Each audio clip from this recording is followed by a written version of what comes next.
মিলাদুন্নবী অর্থ জন্মের সময়, এটা নিয়ে তো কোনো সমস্যা নাই, এটা তো সবাই মানবে। ঈদে মিলাদুন্নবী হলো জন্মের সময়, মানে খুশি, মানে নবীজির জন্মটা খুশি। শুনেন এটা শাব্দিক অর্থ হলো এটা। হ্যাঁ, ঈদ একটা পারিভাষিক অর্থ বহন করে। হ্যাঁ বলেন, ঈদ অর্থ আনন্দ। ঈদ আনন্দের জন্য আরবি ভাষায় আনন্দের। আচ্ছা আপনি বলেন ইয়ে অর্থ কি? না ভাই, ঈদ অর্থ আনন্দ। হজ অর্থ কি? হজ অর্থ কি? হজ হজ অর্থ কি? কোনটা? হজ হজ অর্থ কি? না, আপনি আমাকে বলেন ঈদ ঈদ আমি আপনাকে একটা উদাহরণ দিচ্ছি, হজ অর্থ হচ্ছে ইচ্ছা করা, ঠিক আছে? হ্যাঁ, হজ অর্থ হচ্ছে ইচ্ছা করা। এখন আপনি মদ খাওয়ার ইচ্ছা করছেন, তবে আপনি একটা হজ করছেন, বলা যাবে? কোনটা? এইটা যেটা বললাম। হজের উপর তো ভাই আমলে আছে, আপনাকে হজ কিভাবে করতে হবে সেটা তো সবকিছু দেওয়াই আছে। তো ঈদ কিভাবে করতে হবে সেটা দেওয়া নাই? ঈদ কিভাবে করতে হবে সেটা দেওয়া নাই? ঈদের দিন নামাজ পড়বেন, কি করবেন সেটা দেওয়া নাই? জুমার দিনের ঈদ কিভাবে পালন করবেন সেটা দেওয়া নাই? আপনাকে আমি যে প্রশ্ন করছি, এদিক সেদিক প্রশ্ন যায় না। আপনাকে মদ খাওয়ার ইচ্ছাকে হজ বলেন না কেন? এখন আপনি মদ খাইবেন, সমস্ত মদ খোররা হাজি নাকি? তো শরীয়ত তো আনন্দের জন্য রাখছে সুরুর, আনন্দের জন্য শব্দ রাখছে ফারাহ লোগাতে, ভাষায়, আরবি ভাষায়। কিন্তু সব আনন্দকে তো ঈদ বলে নাই। তো আল্লাহ রাসূল কেন বলছে যে তোমরা কোনো দিনকে ঈদ বানায়ও না? তাহলে আপনার তো আজকে আপনার বিবাহ, ওইটাও তো আপনার আনন্দের দিন। তাহলে আনন্দ করতে না করছে, তাহলে 12 মাসের ভিতরে কোনো দিনই তো আনন্দ করা যাবে না। যদি ঈদ অর্থ আনন্দ হয়, তো আল্লাহ রাসূল যে বললে লা তাত্তাখিযু ইয়াওমান ঈদা, কোনো দিনকে তোমরা ঈদ বানায়ও না, তার মানে কি কোনো দিনকে তোমরা আনন্দের দিন বানায়ও না। তাহলে আনন্দ করতে নিষেধ করেছে, তাহলে তো আনন্দ সম্পূর্ণ বন্ধ। এই হাদিসে বলছে, এই হাদিসে বললো না।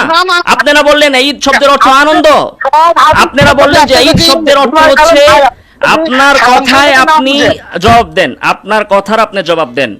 আপনি দলিল দিছেন যে ঈদ মানে হচ্ছে আনন্দ, তাহলে আনন্দ আর ঈদ একই জিনিস, কোনো পার্থক্য নাই। তাহলে নবী বলছে তোমরা কোনোদিনে আনন্দ করো না, তা আপনি কেন 12 রবিউল আউয়াল আনন্দ করবেন?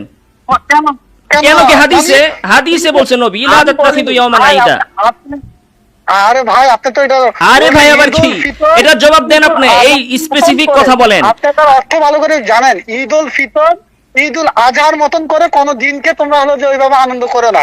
এখন নবীজির জন্মতে কোথায় এটা, কোথায় আছে যে ঈদুল ফিতর ঈদুল আজহার মতো আনন্দ করো না? কোথায় আছে? এনে আছে লা তাত্তাখিযু, শাব্দিক অর্থ করেন। আরে ভাই শাব্দিক অর্থে আসেন, লা তাত্তাখিযু, তোমরা উদযাপন করো না, ইয়াউমান কোন দিনকে, ঈদান ঈদ, ঈদ রূপে। হ্যাঁ শুনেন, ঈদ রূপে। তো ঈদ অর্থ আপনার কাছে কি? আনন্দ। মানে আনন্দ আর ঈদ একই জিনিস যদি হয়, যদি কোনো এটার আলাদা কোনো অর্থ না থাকে, তার নবী বলতেছেন যে কোনো দিন তোমরা আনন্দ করো না। তাহলে কোনো দিন আনন্দ করতে তো না করছে, তাহলে আপনি 12 রবিউল আউয়াল আনন্দ কেন করবেন? রাসূল বলছে যে, এতক্ষণ তো আমি বলছিলাম যে সারা বছর রাসূলের জন্মদিনে আনন্দ করতে, এখন তো নবীর হাদিস আপনার ব্যাখ্যায় বলতেছে যে কোনো দিনই আনন্দ করা যাবে না। ভাই আপনার হাদিস দ্বারা তো এভাবে তো বোঝা যাচ্ছে না। কেন বোঝা যাচ্ছে না? কিভাবে আপনি বলেন, কি বোঝা যাচ্ছে? কি বোঝা যাচ্ছে? ঈদের যদি আপনি কোনো আলাদা অর্থ না রাখেন, যে সাধারণ আনন্দ, মদ খাওয়ার আনন্দ ঈদ, তারপরে সব কিছুর আনন্দ যদি ঈদ হয়, তাহলে তো শরীয়তের ঈদের আর কোনো কিছু রইল না। 12 মাসে ঈদ হবে, 12 মাসেই তাহলে মানুষের ঈদ হবে। এটা কোন ধরনের? আবারও আপনি নবীর শানে বেয়াদবি করতেছেন। নবীর শানে বেয়াদবি না, নবীর শানে বেয়াদবি না, এটা হচ্ছে শয়তানের শানে বেয়াদবি। হ্যাঁ, আপনি শয়তানের শানে বেয়াদবি হচ্ছে এটা। যুক্তিতে না পেরে এখন অন্যদিকে যান কেন? আপনি যদি বলেন যে সব আনন্দই ঈদ হয়, তাহলে একজনে মদ খেয়ে আনন্দ পাইলে ওইটাও তো ঈদ হইব। তাহলে তো ঈদ বলতে আর কিছু থাকলো না, 12 মাসই আপনার ঈদ। মদ সম্পূর্ণ হারাম ভাই, এটা আবার ঈদ হয় কেন ভাই? হারাম না, আপনি বলছেন না যে আনন্দ, ঈদ মানে আনন্দ, তো হারাম আনন্দ তো ঈদ হবে আনন্দ। না, নবীজির জন্মের সাথে তো তুলনা না, নবীজির জন্মের সাথে তুলনা না, তুলনা তো আপনি করাইতে বাধ্য করছেন। আপনি বলছেন সব আনন্দকে আপনি ঈদ বলবেন, ঈদের আলাদা কোনো অর্থ নেই। আনন্দ যে অর্থ না, আপনি তো এটা বলতেছেন যে আনন্দ মানে যা, আপনি তো এটা বলতেছেন আনন্দ মানে যা, ঈদ মানেও তাই, তো আপনার কথা। নবীজি, হ্যাঁ এবার আসছেন, নবীজি মদকে হারাম করেছেন। নবীজি ওই নবী আবার নিজের পক্ষ থেকে বেদাত আবিষ্কার করতে হারাম করেছেন। অতএব মদের আনন্দ যেমন হারাম, ঈদে মিলাদুন নবীর আনন্দ তেমন হারাম। ঈদ মিলাদুন্নবীর আনন্দ হারাম। আনন্দ কেন? নবীজি তার জন্মে তো হলো যে আপনার হলো যে আনন্দ করে রোজা রাখছে। হ্যাঁ, আপনি রোজা রাখেন, আপনি প্রতি সোমবার রোজা রাখেন, নবীদের জন্মের আনন্দ নিয়ে কোনো প্রশ্ন নাই। প্রশ্ন আপনি আসছেন এখানে তর্ক করার জন্য ভাই, আপনি তো হেদায়েত গ্রহণের জন্য আসেন না, আপনি আসছেন তর্ক করার জন্য।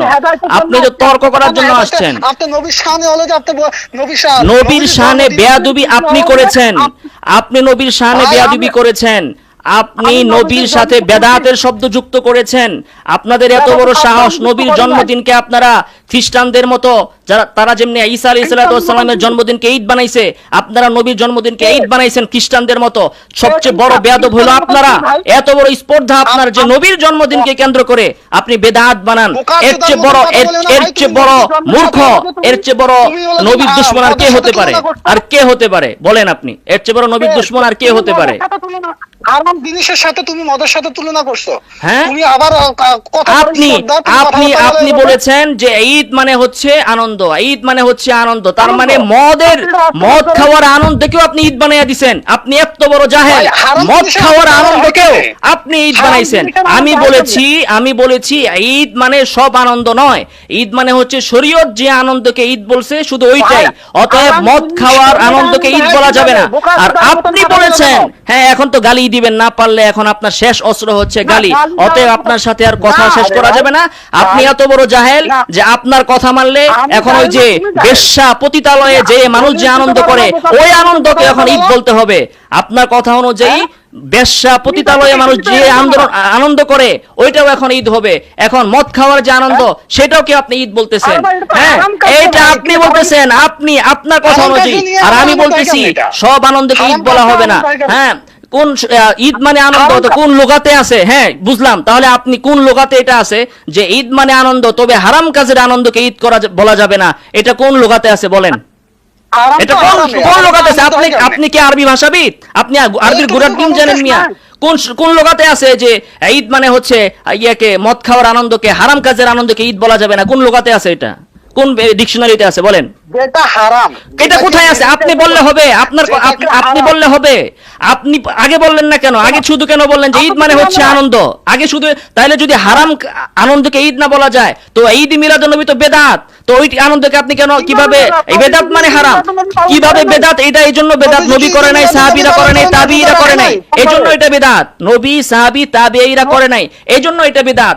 আর বেদাত মানে হচ্ছে নাজায়েজ হারাম। অতএব যদি মদ খাওয়ার আনন্দকে ঈদ বলা না যায়, আনন্দ ঈদ বলা না যায়, তাহলে রবিউল আউয়াল মাসে 12 রবিউল আউয়ালে রাসূলের জন্মদিনটাও উদযাপন করা বেদাত, আর বেদাতের আনন্দকেও ঈদ বলা যাবে না। বুঝতে পেরেছেন? গালি এখন আপনার শেষ অস্ত্র হচ্ছে গালিগালাজ করা। আপনার গালি আপনি নিজে ঘরের দরজা আটকায়া নিজে শুনেন, আপনার গালি শোনার টাইম নেই আমার, আপনি নিজে শুনেন, ঠিক আছে? আর শেষ কথা হচ্ছে বেদাতির মাথার ভিতরে শয়তান পেশাব করে রাখছে। অতএব আপনার কথা আপনি নিজেই ধরা খাবেন, তারপরও আপনি শিকার যাবেন না, ঠিক আছে?